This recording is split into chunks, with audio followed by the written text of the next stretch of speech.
morning, everyone. My name is Gregg Renfrew, and I'm the founder and CEO of Beautycounter. I'm really thankful to be here with you this morning. Today, I'm going to tell you a little beauty secret. And it's not the beauty secret that you're probably thinking of. I can't tell you how to look younger. I'm sorry. But I'm going to tell you the secret of the beauty industry.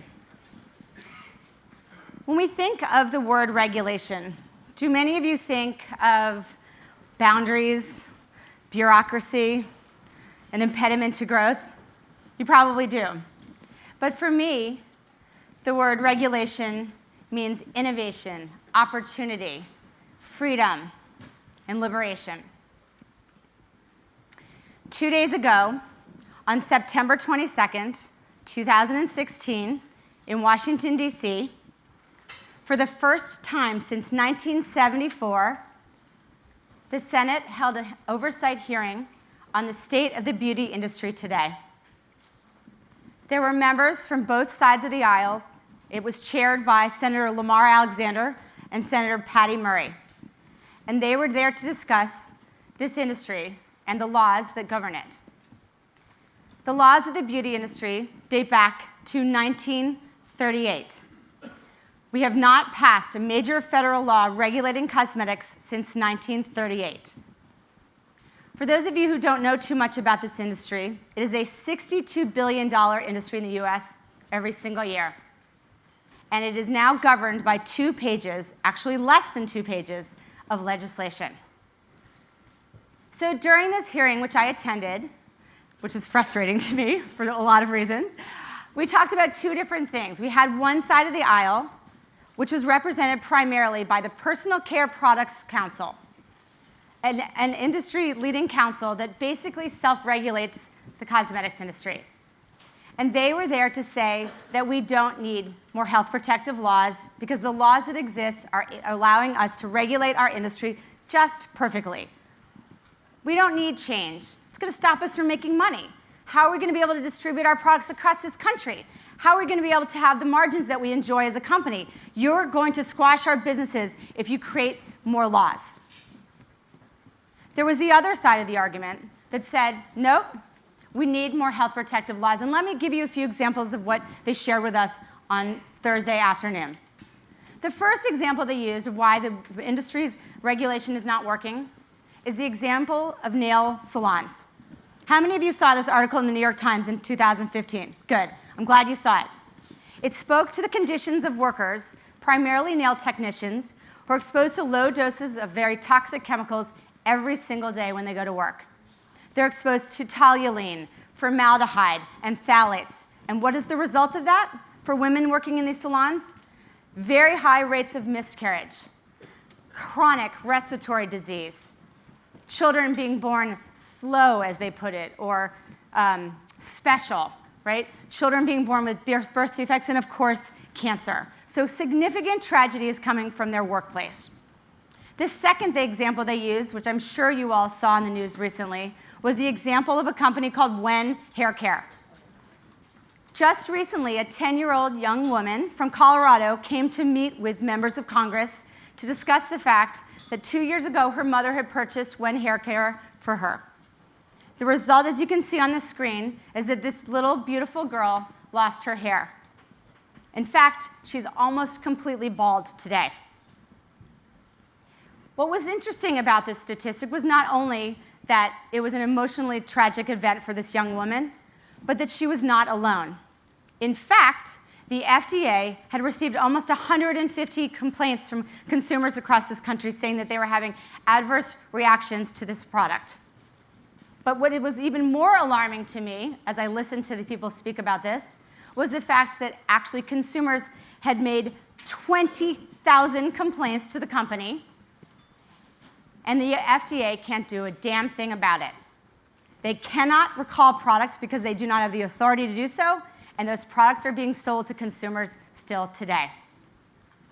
So you can imagine the debate that went on. Do we need more health protective laws?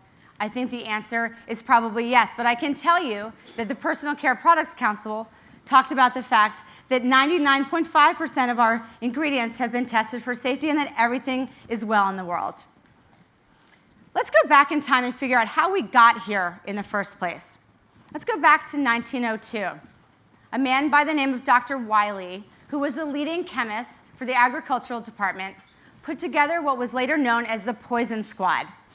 I didn't even know about this, but this is pretty interesting. So a group of young men, Yale scholars and incredible athletes who were courageous, in my opinion, completely wacko, decided that they would take small doses of toxic chemicals for a period of 5 years in their food. So 3 times a day, they would actually willingly eat formaldehyde, arsenic, sulfuric acid, and other things that were being used to preserve foods and being used to make beauty products more effective and longer lasting. And as you can imagine, these boys got sick. Let's fast forward to 1933, the next set of things that happened. A woman by the name of Mrs. Brown decided she wanted longer, thicker, more beautiful lashes. How many of you in this room are always striving for that, right? We're constantly putting on mascara. No matter what I do, I have short eyelashes. But nonetheless, she tried to have more beautiful lashes, and she applied this product onto her lashes, and guess what happened? She went completely blind due to some of the very toxic chemicals that were used in this product. That same year, the FDA was able to put together an exhibit, and it was later coined the phrase, the Chamber of Horrors. And they were talking about the ingredients that were being put into our food system and into our cosmetics products, and they wanted consumers to know that these things were extremely dangerous. And it caught the attention of one woman in particular, Eleanor Roosevelt, whose husband was president at the time. And so this started a discussion. Let's fast forward now to 1937.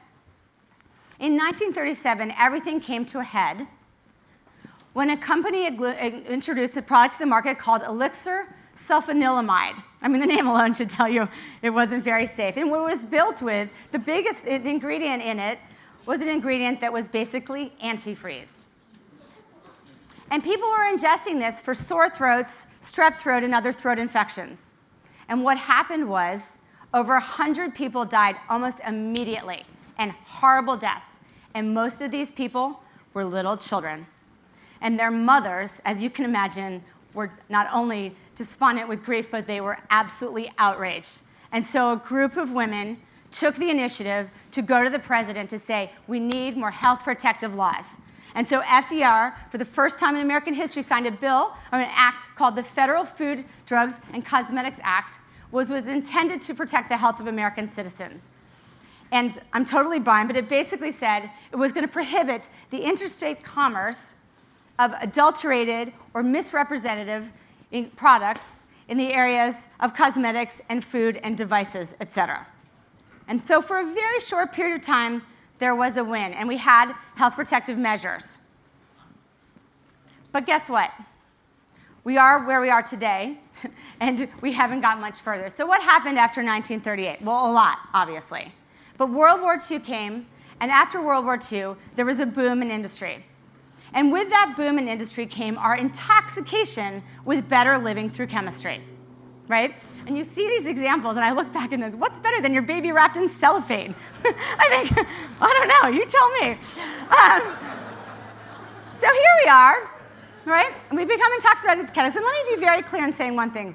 I know for a fact that all chemicals are not bad. In fact, most of you are drinking water right now, and water is a chemical. So all chemicals are not bad.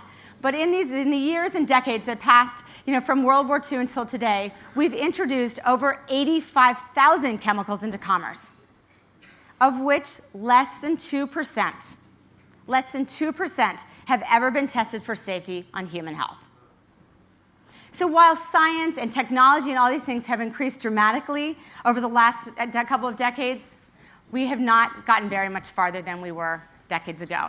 It may look different. Our ads may not look like the 1950s, okay?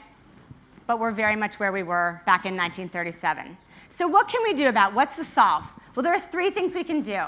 And I'm asking all of you to take this into consideration. Number 1, first and foremost, we can educate the American consumer. Less than 20% of Americans even know that there are harmful or questionable ingredients in the products that they put on their body every single day. And let me be very clear with all of you men in this room, this is not about my makeup. This is your skincare, your sunscreen, your body lotion, your deodorant. It is all the products that we put on ourselves and our children every single day. So we can educate.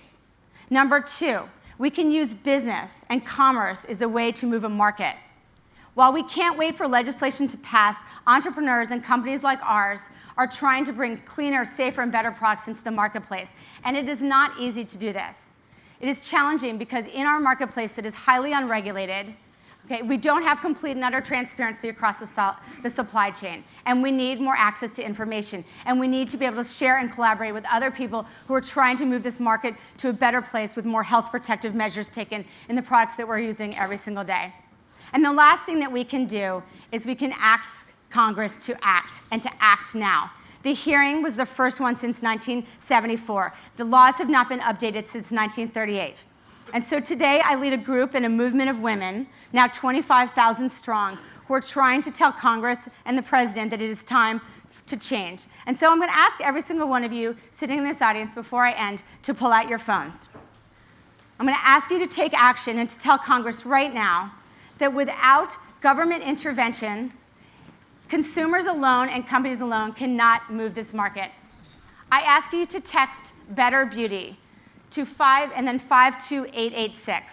Again, Better Beauty, 52886.